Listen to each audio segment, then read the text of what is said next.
acompañan ahora Luis Caballero Bernal, presidente de la Cámara de Comercio e Industria de Arequipa, Eduard Palacios, presidente de la Cámara de Comercio de Apurímac, Lorena Sandoval, expresidenta de la Cámara de Comercio y Producción de Cajamarca, y como conductor de la sesión tendremos a Gonzalo Banda, analista político y profesor de la Universidad Católica Santa María. Adelante, Gonzalo. Buenas tardes, ¿cómo estamos? ¿Cómo van esos ánimos descentralistas después de la victoria en Melgar? ¿Ah? ¿Cómo están esos ánimos? ¿Ah? Un saludo cariñoso a toda la gente que nos está viendo en Arequipa y que debe estar muy contenta. La sala de prensa fue una cosa bien interesante, la sala BIS, perdón, porque cuando metió gol Melgar yo entré en histeria y la gente se preocupó por mi salud en ese momento. En una ocasión, Roque Benavides decía, ¿no? Si Dios es peruano, lamentablemente las oficinas de Dios solo quedan en Lima, ¿no? Y claro, los que vivimos en regiones y hemos nacido y nos hemos desarrollado en regiones, siempre nos han sembrado este bicho descentralista, ¿no? Esta pulsión para tratar de ganarle algo en el debate de la escena pública a Lima. Yo recuerdo mucho, en medio de la pandemia, Celia Capira, una mujer admirable, estaba padeciendo mucho porque su esposo estaba en una situación de abandono en el Hospital Honorio Delgado. Y cuando llegó la camioneta del presidente Vizcarra, ella estaba esperando hablar con Vizcarra. Y cuando se bajó Vizcarra, vio que había allí un conato de bronca, se metió otra vez en la camioneta y arrancó. Y Celia Capira corrió tras Vizcarra. Corrió con un desespero auténtico, gritándole conmovedoramente, presidente. Mientras la camioneta solo aceleraba, la cámara se quedó con Celia Capira. Ese grito de desespero. Y ese grito de desespero de Celia Capira era el grito de todos los que han sufrido en algún momento perseguir al Estado en las regiones. Entonces el objetivo de este panel es tratar de desinstalar un poco esos mitos, ¿no? Y tratar de ver cómo podemos nosotros desde las regiones tratar de aportar al debate sobre descentralización. Para eso voy a plantear esta primera pregunta a mis invitados y es, ¿cuál es el diagnóstico, digamos, qué cosas han fallado en el proceso de descentralización hasta este momento y cómo lo estamos tratando de resolver, Eduard? Bien, buenas tardes. Gracias por la confianza y por esta invitación. Y a ustedes por compartir este espacio. En realidad creo que lo único rescatable del proceso de descentralización, regionalización, ha sido el espíritu de la norma. Que Lima entienda de que el Perú no se circunscribe a esta parte geográfica del Perú, sino que el Perú somos los 33 millones y la diversidad de problemas tienen que ser atendidos desde las regiones. Pero creo que es lo único que ha funcionado. Lo otro es que faltó de repente establecer un proceso en el que se hable el mismo idioma, que las regiones entiendan por qué están siendo creadas, la población entienda por qué se está descentralizando y se está queriendo regionalizar. Y es que ese mensaje no ha llegado. Y no solamente eso, sino que hay autoridades, las regiones, hablan un idioma, el gobierno central habla otro idioma, las municipalidades hablan otro idioma, por eso es que hay planes dispersos. Ninguno se alinea y entonces perdemos esfuerzos, perdemos lineamiento de desarrollo. Faltó una visión compartida. Por ejemplo, la experiencia Apurímac, que se juntó con la región Ica, con la región Cusco, Maldonado y Apurímac. Nos une cultura, pero no nos une intereses, problemas. Tenemos que ser atendidos unos diferentes a otros. No hay una trilogía, no hablemos de trilogías de tema literario. Yo le hablo de 3 variables que tienen que funcionar. Autoridades con una visión clara de desarrollo. Tiene que haber un una sociedad civil organizada y un empresariado comprometido. Si estas tres cosas no se alinean, entonces no estamos hablando de desarrollo. Por ejemplo, las mineras en la región Apurímac. Me preguntaron, ¿las mineras representan desarrollo? No, representan oportunidades. Pero si hay autoridades que no tienen una visión clara de desarrollo, si no hay una sociedad civil organizada y un empresariado que está dispuesto a trabajar, entonces no hablaremos de desarrollo, sino que hubo oportunidades de desarrollo, pero ahí quedó. Y además de eso, hay nuevas autoridades que de repente desconocen de cómo es que debe andar la gestión pública, y esto no es participativo. Actualmente, los gobiernos regionales se han convertido en unidades ejecutoras, y esto es un anzuelo para la creación de movimientos regionales que ven en llegar a ser autoridades para poder beneficiarse económicamente. Entonces se ha desfigurado esta idea de lo que era la descentralización y la regionalización. Gracias, Eduardo. Lucho. ¿Qué tal? Buenas tardes.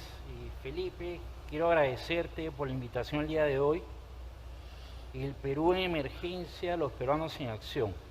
Tenemos que acordarnos que el Perú incluye todas las regiones. Hoy día estamos presentes por primera vez en este evento 11 presidentes de las cámaras de comercio regionales. En mi caso, represento a la bella ciudad de Arequipa, la segunda ciudad más importante del Perú. Y cada ciudad es diferente, y es lo que no nos damos cuenta. Parte de los problemas que estamos viviendo ahorita, que justamente lo que hacemos es pensar que las cosas salen de Lima hacia las regiones, pero nos tenemos que dar cuenta que nuestro país cambió. Cada región tiene vida propia. De hecho, voy a citarles algunas cifras económicas y nos vamos a dar cuenta que hay diferencias. El crecimiento promedio del PBI en Arequipa, del 2012 al 2021, es de 3.6%. Es menor al promedio nacional. Lo que nos marca la diferencia es la sociedad minera Cerro Verde. La participación del PBI nacional de la segunda ciudad o región más importante del Perú es del 5.5%. El porcentaje de inversión pública al 2021 es del 60.9%. El nivel de pobreza al 2021 es del 12%. La tasa de informalidad laboral es del 69.1%, es menos que el promedio nacional. Y la prevalencia de anemia en niños de 6 a 35 meses es de 38.4%. ¿Qué sucedió en nuestra región? Un poco para contarles historia. Cada región es diferente. Nuestro presidente o gobernador regional está preso. A raíz de ello, fue reemplazada por nuestra gobernadora regional. ¿Y qué pasó en el camino? El gobierno regional de Arequipa no pudo presentar nuevos proyectos de inversión porque no le dio tiempo. Simplemente estamos en etapa de subsistencia. De acuerdo al IPE, al ranking de las regiones, estamos en el cuarto lugar, después de Lima, Tacna y Moquegua. Pero a nivel de instituciones estamos en el puesto 25, la segunda ciudad más importante del Perú. Ocupa el puesto 25 en lo que son instituciones. ¡Qué vergüenza! Y menos mal que hoy nos acompaña nuestro gobernador electo, que sabemos que vamos a trabajar por Arequipa, porque hoy no nos tocan colores, hoy no nos tocan verdes, azules, naranjas, morados, simple y llanamente nos toca trabajar por nuestras regiones. Por lo tanto, cambiemos el enfoque. Propongo generar planes de nuestras regiones hacia nuestras ciudades. Muchas gracias.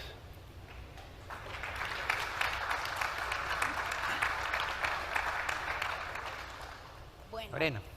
sí, se me escucha. Buenas tardes con todos.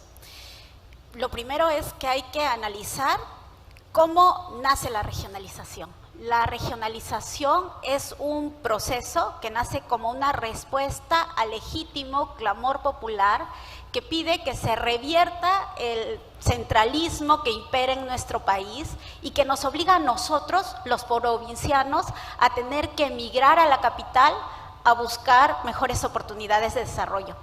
Como lo decía hace un rato Arbilia, venimos a vivir en la punta de los cerros. Sin embargo, si hacemos un pequeño viaje en el tiempo y nos vamos de aquí al 2005, cuando Toledo nos llevó a todos nosotros, creo que ya estábamos en edad de votar, a votar por la regionalización, ¿qué pasó? Muchos de nosotros, los que clamamos todo el tiempo porque se descentralice, votamos por el no. ¿Qué pasó? ¿Qué pasó entonces y qué pasa ahora que no nos permite avanzar en ese proceso tan importante? Existen varios factores, los hemos analizado hoy todo el día, pero yo quiero centrarme en dos. Lo primero es que no hemos logrado entender cuál es el proceso, el objetivo real de la descentralización. Y claro, sin un objetivo claro, como decían en el cuento de Alicia en el País de las Maravillas, no sabes a dónde vas, cualquier camino te va a llevar a ninguna parte. La regionalización no es solo desconcentrar el poder político y económico, es sobre todo generar mejores condiciones de desarrollo para las poblaciones más pobres de nuestro país, porque no es posible que existan regiones como la mía, en donde en este momento el casi 40% de la población sobrevive en condiciones de pobreza con 300 soles al mes. Pensemos nosotros qué hacemos un fin de semana con 300 soles. Hay pobladores que viven todo el mes con 300 soles. La región Cajamarca hace 17 años votó por el no, por egoísmo.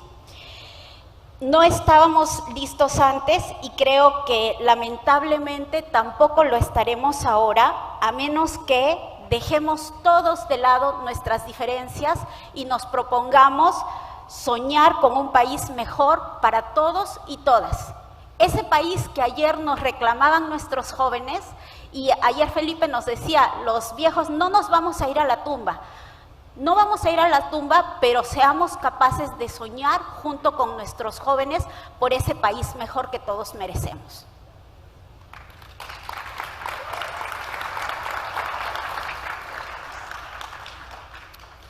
Es verdad, ha pasado ya bastante tiempo desde que la reforma de la descentralización, que fue impulsada por Alejandro Toledo, ha tomado diferentes caminos. Después de ese referéndum, pues, donde solo la regionalista Arequipa fue la única que quiso unirse a otras regiones, las demás dijeron que no. Pero después de eso no ha habido nada, ¿no? El debate se ha situado solamente en algunas élites intelectuales y lo hemos abandonado. Entonces, lanzo esta pregunta de ¿qué podemos reformar del camino que ya se ha emprendido de la descentralización, sabiendo que tenemos, como decía Basadre, un estado empírico en este momento que también tiene un abismo social, ¿no? Lorena. Lo hemos escuchado hoy día, ayer, durante toda la tarde, hoy día, durante todo lo que va del día. La primera reforma, la más urgente por la coyuntura en la que vivimos, es la reforma del sistema político. Necesitamos tener partidos que se hagan cargo por la oferta electoral y que dejen de ser vientres de alquiler para personas que solo quieren llegar al poder para poder beneficiarse de manera personal. Necesitamos una reforma política que nos permita tener partidos de bases amplias, sólidas, con criterios programáticos, partidos que renueven sus cuadros por meritocracia y que cuando su candidato gana se aseguren de que tengan equipos técnicos que los ayuden a gobernar y que hagan que nuestras regiones desarrollen. También, por supuesto, como lo dijo hace un rato Charito Bazán, necesitamos hacernos cargo de nuestras acciones, ser buenos votantes. Y tenemos que, como lo hemos repetido también durante todo el CADE y lo seguiremos repitiendo, que volver a lo básico. Necesitamos reclamar que en nuestras escuelas se enseñe educación cívica, ética, economía política. Necesitamos un sistema educativo que realmente forme ciudadanos que sean conscientes, que tienen derechos, pero que cada derecho implica el ejercicio de una responsabilidad. Otra tarea irrenunciable es avanzar en el proceso de tener mejores funcionarios públicos que estén debidamente capacitados. Aquí me refiero a los funcionarios públicos en general y no solo a las autoridades electas. Funcionarios públicos que tengan real vocación de servicio, que entiendan el gran impacto que sus decisiones tienen en la vida de miles de pobladores en el Perú. Y por último, como esta es una gran oportunidad, yo no puedo perderla, tengo que llamar la atención sobre la importancia de hacer una reforma que impulse la inclusión de género. Las mujeres somos algo más del 50% de la población en el Perú, casi el 51%. Pero estamos subrepresentadas. ¿Cómo es posible que en esta última elección regional solamente hayamos elegido una mujer como gobernadora regional? La semana pasada, gracias a la invitación de la Cámara de Arequipa, estuve en la primera convención de mujeres y me encontré con más de 100 mujeres emprendedoras, con historias de éxito, lideradas por Jessica Rodríguez, que nos acompañó ayer, y que han hecho un trabajo impecable apoyando a sus autoridades y a la población durante la pandemia. En la mañana escuchamos a Rosario Bazán, acabamos de escuchar a Arvilia Ramos, a Carolina Trivelli. Y yo me pregunto todo el tiempo por qué no incursionamos en la política. Estamos por todos lados dispuestas a cuidar de nuestras familias, de nuestra comunidad, de nuestros trabajadores, a organizarnos como hormiguitas para hacer trabajo ad honorem, pero no nos animamos a participar en política. ¿Por qué? Porque necesitamos que nuestro sistema político se reforme y que nos dé un espacio que no sea tan violento con las mujeres, que nos podemos animar a participar en la política. Muchas gracias.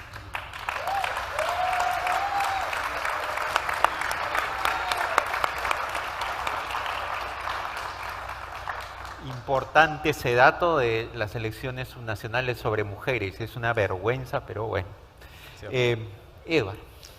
Bien, hablábamos sobre que no hay una comunión entre el gobierno central, el Congreso y los gobiernos subnacionales. Y eso es una constante, lamentable. Pero no solamente es eso, sino que también hablamos de que la política se ha convertido en un círculo vicioso, nada virtuoso, que ocupan cargos políticos personas que no debían, personas que no tienen la capacidad, y copan las instituciones públicas con personas a las que les debe favores, y ahora estamos en el problema en que estamos en el Perú. Y es lamentable que la agenda nacional se tenga como tema principal la corrupción. Una corrupción que está enquistada al más alto nivel y en todas las instituciones del Estado, cuando tenemos cosas mucho más importantes de las que podemos hablar, como los mensajes que dieron ayer los jóvenes cadeístas, que nos dieron un gran mensaje. Por ejemplo, hablar sobre la derogatoria de la promoción agraria, ¿no?, de la ley 27360, que hizo un milagro y ha sido promovida además desde la Constitución del 93, que abrió las puertas para que haya inversión en el país, pero que lamentablemente ha sido derogada, y ahora este fenómeno que generaba cientos de miles de puestos de trabajo pues está en riesgo. Y de cara a esto, en la Cámara de Comercio de Apurímac habíamos entendido, después de una pandemia y una necesaria reactivación económica, que teníamos que hacer algo. Y ese algo era utilizar los instrumentos que tiene el Estado, OXI, Obra por Impuestos, APPs, ¿no?, asociaciones público-privadas. Y nos acercamos a las municipalidades y les hemos dicho qué es lo que necesitan. Todos tienen encarpetados sus proyectos en los diferentes sectores: vivienda, transportes, el Ministerio de Agricultura. Y lo que falta es financiamiento. Hemos visto también que el trámite, a pesar de ser un poco amigable, no lo entienden los equipos técnicos que tienen los alcaldes municipales, y tampoco lo entiende la clase política, que son los consejos o el consejo regional. Entonces nosotros hemos empezado a trabajar con un tema que se llama apalancamiento de recursos por convenio. Y es que hemos tocado las puertas de empresas que tienen fondos sociales. Y hemos empezado el 2021. Y este año estamos ejecutando 18 proyectos en Apurímac. Y estamos ayudando a cerrar brechas. Cada proyecto tiene que tener 600 beneficiarios. La mano de obra no calificada tiene que ser de la zona. Solamente la mano de obra calificada la lleva la empresa. Y la empresa tiene que tener un currículum que hable de ella. Y los tiempos de ejecución que dicen los expedientes de, por ejemplo, 3 meses, les decimos que lo hagan en 2 meses y medio porque salen ganando y la población está contenta. Yo creo que esto es la forma como los gremios debemos involucrarnos en el desarrollo del país. Y ahora hemos migrado y estamos mejorando y estamos implementando el BIM, que es ese software que nos permite saber desde la formulación de la idea hasta la liquidación de la obra cómo es que está marchando, cuánto se ha gastado y cuánto se va a gastar y en cuánto tiempo se está ejecutando. Esa es la forma de trabajar, creo yo, desde el Perú profundo, y estamos atendiendo estas necesidades sociales que todos nuestros hermanos requieren en Apurímac. Gracias.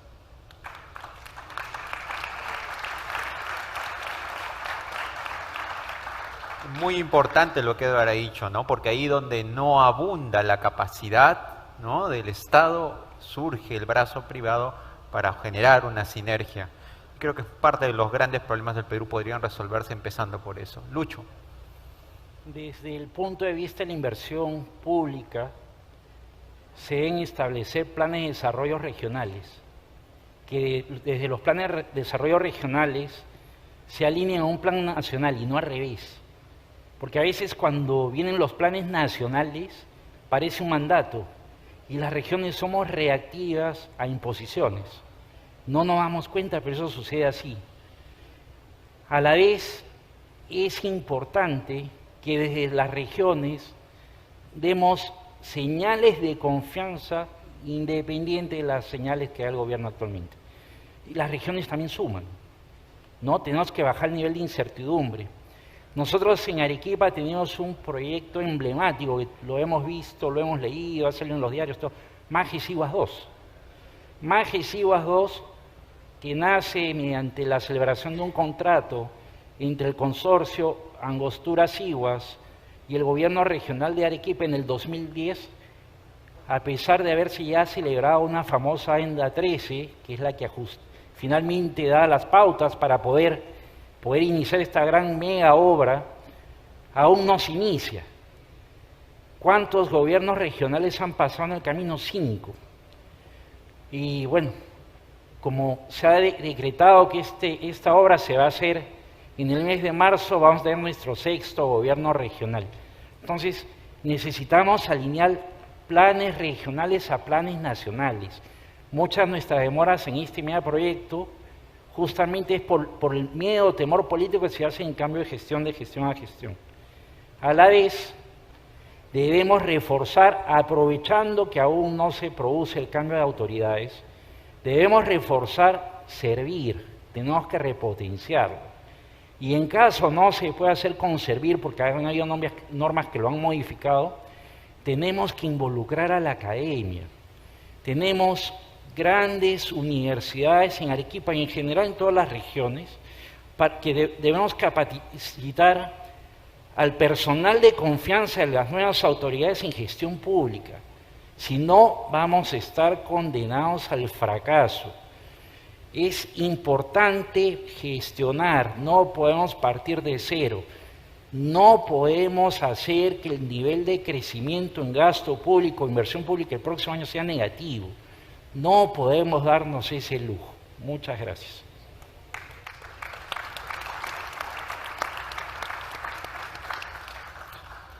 Bueno, acaban de terminar hace poco, ¿no?, las elecciones regionales en algunas regiones, van a tener otra segunda vuelta en otras, pero es cierto que el panorama no es muy alentador cuando uno hace una pequeña radiografía de las autoridades que han sido electas. Se pone a pensar por qué sucede esto, ¿no? Fundamentalmente, a veces yo digo, no les prestamos atención, solo les prestamos atención cuando generan un gran problema, una protesta, ahí recién van los medios de comunicación. ¿Qué podemos exigirle a estas autoridades con estos graves problemas que tenemos? Corrupción por aquí, falta de rendición de cuentas por allá. ¿Cómo empezar todo esto, Lorena?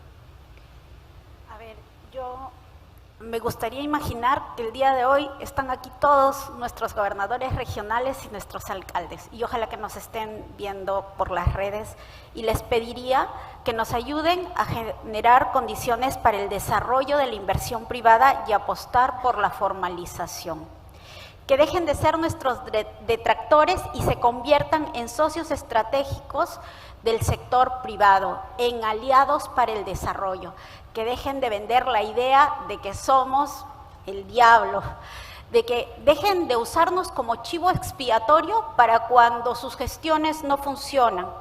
Que se den cuenta que lo único que va a hacer sostenible a las regiones a largo plazo es que se genere empleo digno en cada una de ellas, y eso solo lo vamos a lograr si ellos nos acompañan a cuidar de nuestros motores de desarrollo, que son, sí, la agroindustria, el turismo, la manufactura, pero también es la minería y tenemos que cuidarla. Regiones como la mía han sufrido décadas de discursos políticos ideologizados que nos han dividido. Gente que ha reclamado a gritos y con piedra en mano, agua sí, oro no. La verdad es que yo siento que estamos a poco tiempo de quedarnos sin oro, sin cobre, sin plata, y agua en nuestras regiones tampoco hay. Necesitamos exigirles a las nuevas autoridades paz social. Sin paz social no hay probabilidad de desarrollo. Colaboración. Que como lo dijo Felipe ayer, entendamos que hay cosas en las que jamás vamos a estar de acuerdo, pero necesitamos sentarnos en una mesa y encontrar eso que nos une. Y sobre eso que nos une tenemos que echarnos todos juntos a trabajar.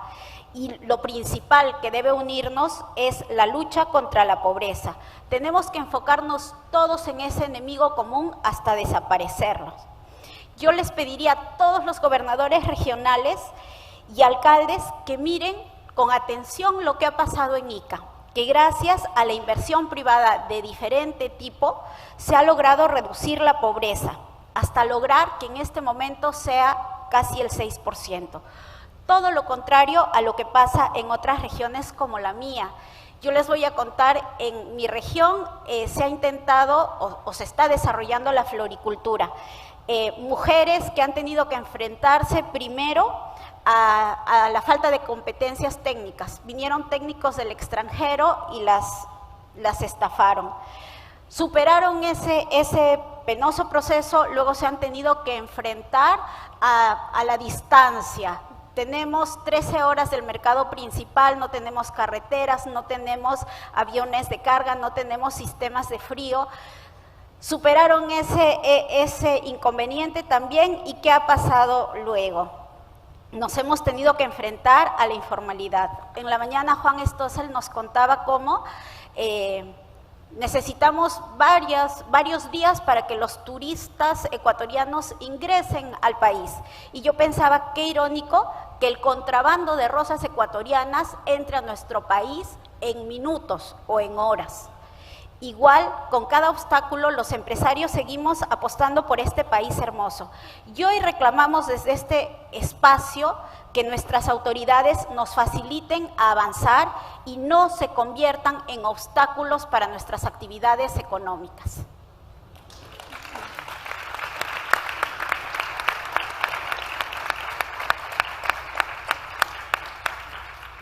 Edward, es el momento, hagamos uso de la metáfora que ha utilizado, ¿no, Lorena? ¿No? Imagínate que los tienes ahí, de derecha, de izquierda, ¿qué les dices?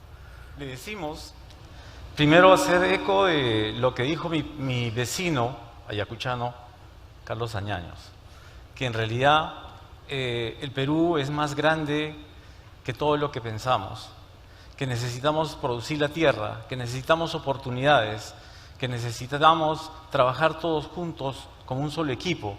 Necesitamos entender de que el Perú somos todos nosotros. El Perú es un equipo compuesto por más de 30 millones de peruanos, que acá no puede haber diferencias, que si bien es cierto hay una exigencia a los gobiernos, también tiene que haber una exigencia de un autoanálisis en la parte civil. ¿Dónde están los colegios profesionales que deberían hacer los acompañamientos de acuerdo a su capacidad profesional? ¿Dónde está la academia que debería estar formando actualmente? No estoy hablando de todos, pero debería estar formando profesionales con capacidades cognitivas y técnicas que permitan atender las necesidades sociales de nuestra patria y no estar recibiendo veneno en la cabeza, incluso desde la formación inicial que se da en muchos lugares del Perú.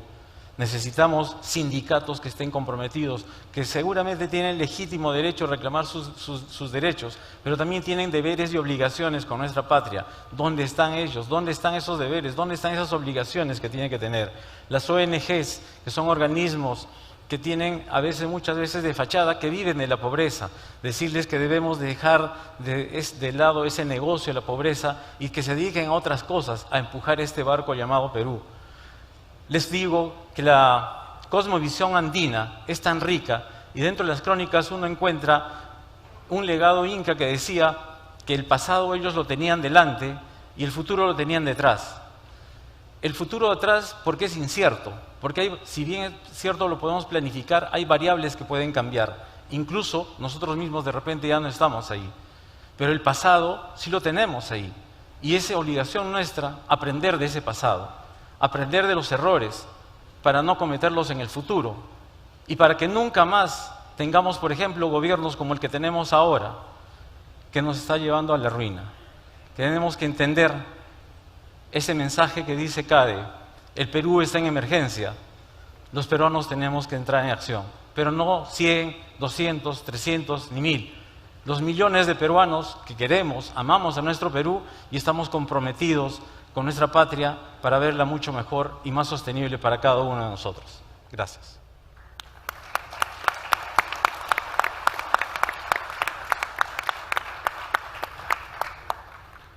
Lucho, tu cierre, arequipeño, imagínate que estás ahí con las autoridades regionales.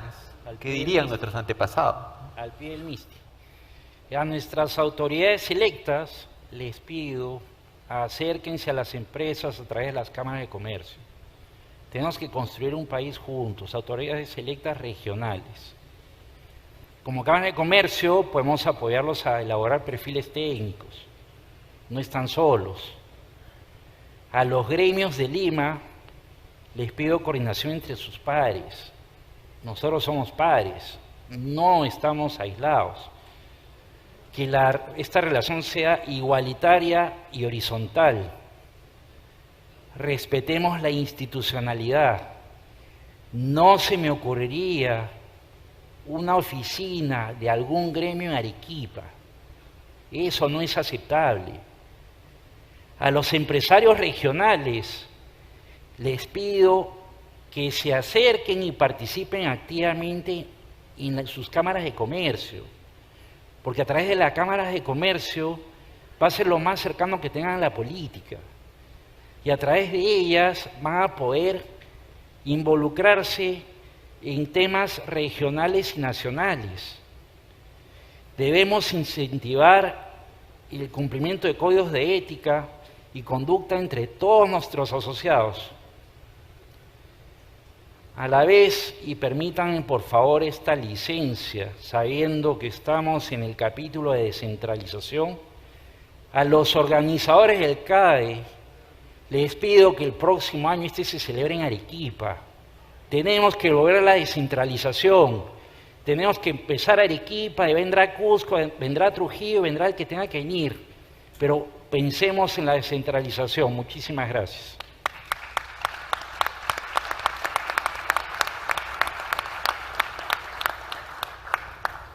Me robaste el punchline de decir: CADE tiene que volver a recorrer el Perú, ¿no? Porque efectivamente parte de los problemas es cuando la endogamia del discurso se instala solamente en alguno.